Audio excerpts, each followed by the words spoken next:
We've been talking a lot about the heroic efforts by so many people during this crisis, and rightfully so. There are too many to name. You know, I talk about the doctors, the nurses, but it's the EMTs, it's the cops, it's the firefighters, and more vocations than I can name in the time I have here. There are a lot of unsung heroes. I want you to take a listen to this scene, because it got me at least. This is the hospital staff in Spain, one of the hardest hit countries, and they're cheering the custodial staff.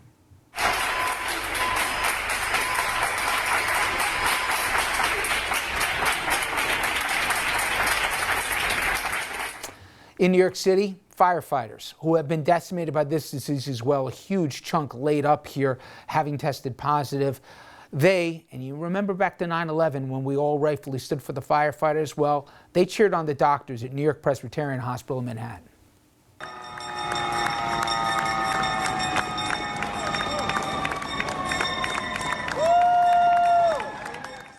Workers in ERs and ICUs, they're facing a daunting task, as we all know, and the cheers probably a small but a welcome relief from what they're dealing with day after day. Dr. Langone Bellevue in New York City, he penned a dramatic piece in the Washington Post, and I wanted to touch on it. The headline, "If you could see my hospital, you would know the horror of COVID-19. Here a portion of it I'm going to read. "These past few weeks have been some of the most heart-wrenching in my life," he wrote, telling families they can't be with their loved ones, watching a healthy 28-year-old man with COVID becoming so sick that only machines keep him alive. People often ask me, should I really be worried? The answer is yes. I am scared for my patients. I am scared for my colleagues. I am scared for my friends and family. And as much as I don't like to admit it, I am scared for myself. Situation is dire at hospitals throughout the city as COVID patients tax a system here that doesn't have a lot more slack to give. I'm going to show you part of a video that Mount Sinai in Queens released. Gives you an inside look at the ER. All these patients here sitting out in the hallways because we are full. All these patients in the hallway have all been seen, even though we're overflowing, or we're trying our best to still provide them care, which we are doing. You can see here that the patients have oxygen tanks that they need. That's your reality, isn't it, doctor?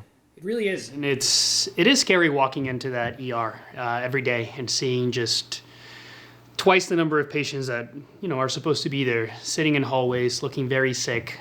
We have a lot of patients who are on oxygen, but they're on oxygen tanks, and so those oxygen tank only lasts 2 to 3 hours. So somebody has to pay attention to replace that tank. And when we walk around, we're doing rounds basically every couple of hours trying to see which patients need to have their oxygen tanks changed, because once they run out, they don't have the oxygen they need. We don't have enough wall space to put these patients. And this is a tricky thing with New York City hospitals, is real estate is so expensive and our population has grown so much. At baseline, our hospitals are already overcrowded and small for our population.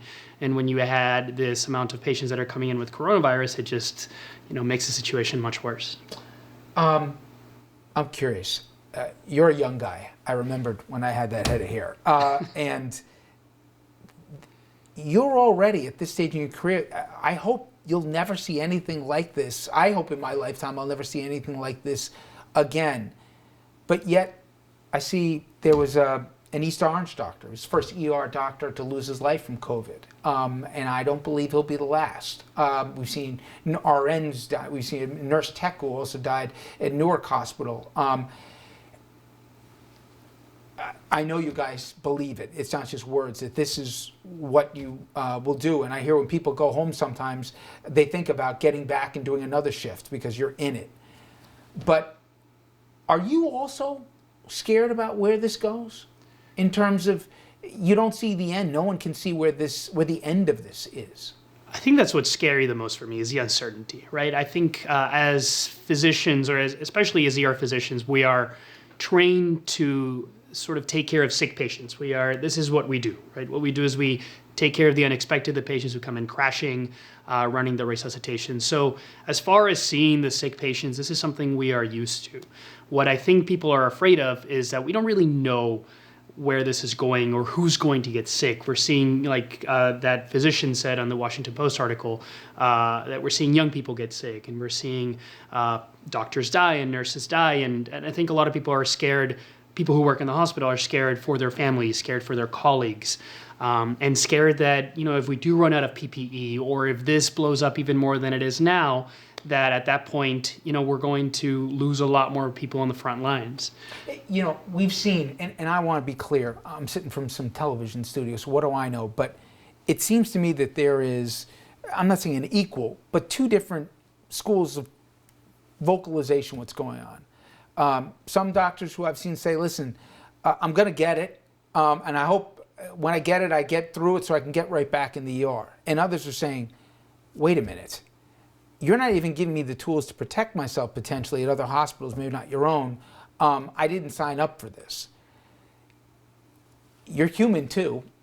What are those conversations like? Are you, at the end of the day, does everybody, have to deal with what you have to deal with? Or do you understand if some people say this is a bridge too far for me? I think most of us, when we signed up for this job, I think being an ER doctor in New York City is unlike most other places, even in the States, where we're dealing with a wide diversity of patients and low space and at baseline low resources. As you know, most hospitals in the city are understaffed with nurses, so we kind of already work in a tough situation. So I think most of us that are here are of the mentality that this is our job, this is what we're doing, we got to take care of these people.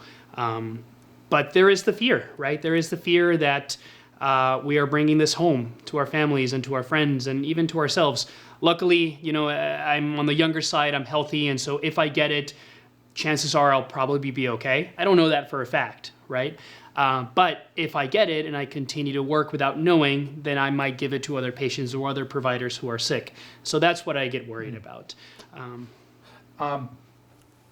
One of the things that struck me from yesterday's press conference of Governor Cuomo, he said, of the patients that are put on the ventilators, and for the general public, we've learned about, how valuable a ventilator is and how in short demand, in high demand they are and limited numbers of them. Only 20%, only 1 in 5 people that goes on a vent comes off a vent. And that they're not there for a day or two and then they give it to someone else. They're there for a week, 2 weeks, 3 weeks. And obviously people can do their own math. But it's also the solitary nature of it. I want to play a clip here because as I've seen play out, and you've seen obviously firsthand, in people's final moments of their lives, they don't have families there with them. And they need you or the RNs to be the connective tissue to their families. They're sitting here passing away without loved ones. It honestly breaks my heart. I talked to his wife on FaceTime. We FaceTimed him all together, and then his wife saying goodbye to him. Very touching. Nurse Carly grabbed Grandma's hand, and Grandma started to squeeze her hand. I started to say, well, I love you, I miss you.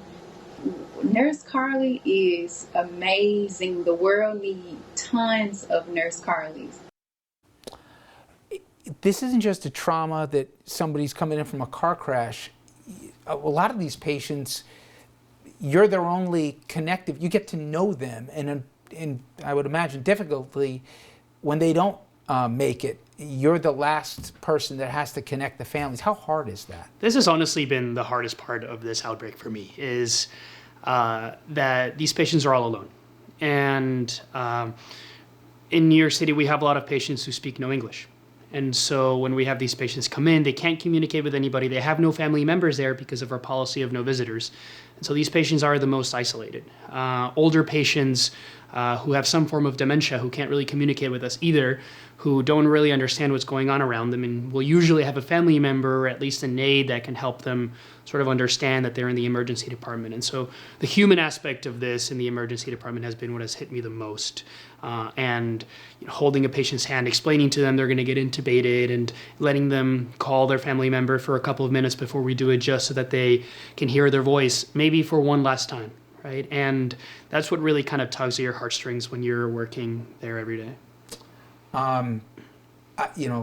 So you folks know, this poor guy got off his shift, I think at 5 or 6 o'clock this morning here, and he's in the studio to give an idea what's going on in emergency rooms across this country. And I said it before, it's New York first. And what scares me the most is New York has the greatest concentration of any city in this world in terms of the top medical facilities.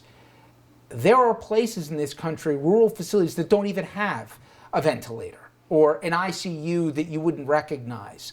And it's going to spread. We'll learn lessons from this, but Doctor, I can't thank you enough, not just for coming in, but for everything you and your colleagues are going through. And I know he told me one thing, he appreciates the class, but please, isolate. Don't go out and get infected. You make their jobs harder, but I hope to have you back, and I hope to open up the phone lines to our audience with you as well. You've been amazing. Thank you again for the time. Thank you, Richard. All right, everyone, when we come back, Dr. Fauci, nation's top expert on infectious diseases, for many of us, the person we look to for facts and truth out of those briefings, he now has to have enhanced security after receiving death threats. It is not happening in a vacuum. After the break, we'll explain.